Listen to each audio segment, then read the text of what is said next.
Depression can be treated with medication, but loneliness, not so much. I'm going to show you how I overcame the feelings of isolation and loneliness.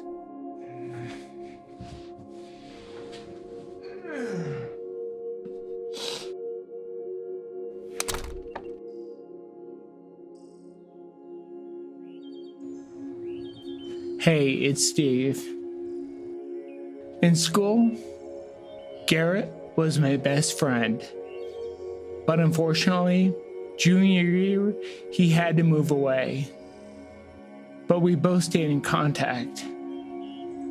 We even managed to go to the same college. After college, we both got jobs at the same website company. And even though different jobs eventually separated us, we still kept the friendship going. But MS forced us to separate when I had to move back home. That was a death blow. I still remember the last conversation. Even though there was no goodbye, I knew there was an unspoken one.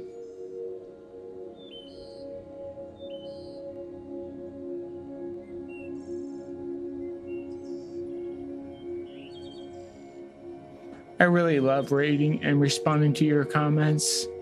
Keep them coming. My best friends now are Mom, Dad, and my dog Nico.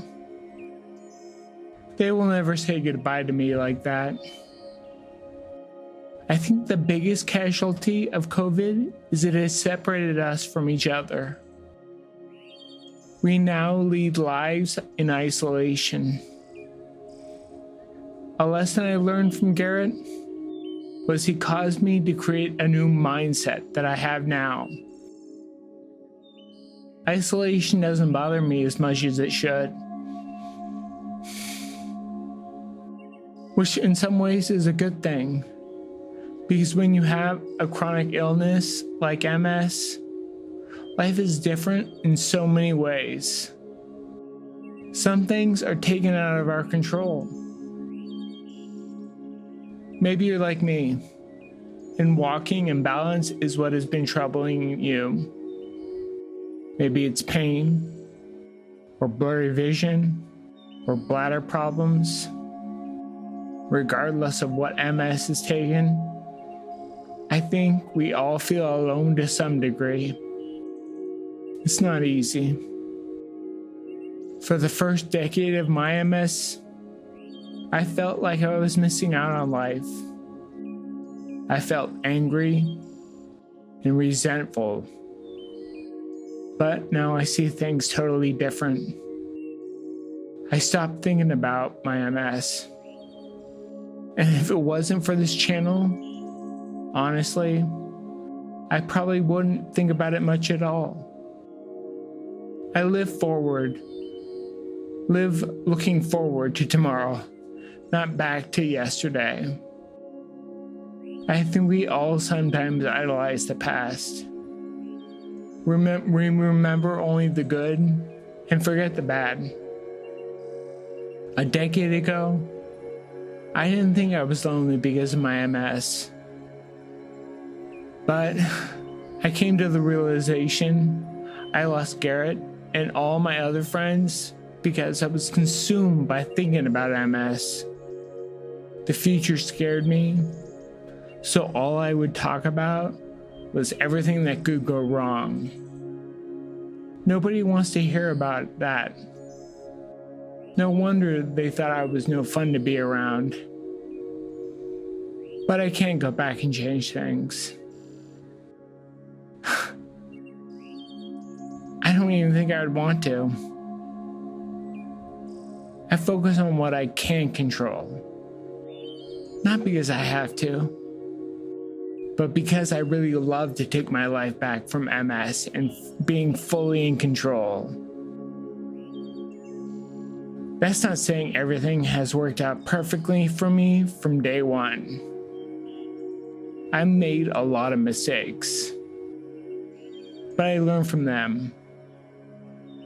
I learned to laugh about them, and I developed a routine. It freed my mind from thinking about the trivial day-to-day stuff.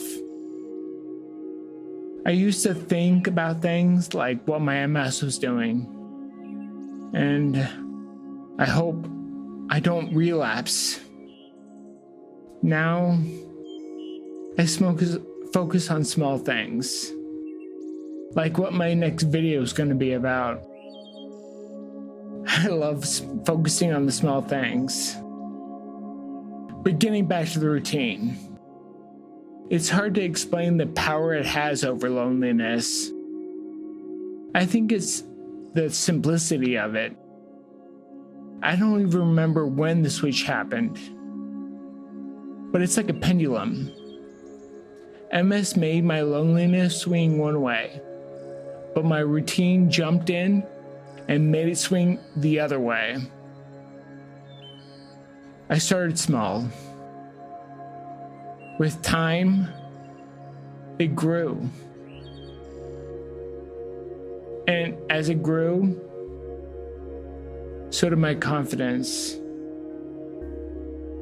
I truly believe if I had stopped the routine, if I had let loneliness and isolation take over again, I would have never discovered the way to escape MS. So I made a philosophy. Tomorrow has no guarantee, but there's no hope in yesterday. And once you can't see hope anymore, isolation and loneliness take over again and rule your life. Yesterday is over. Tomorrow's the hope. Thanks for watching. Don't forget to like and subscribe.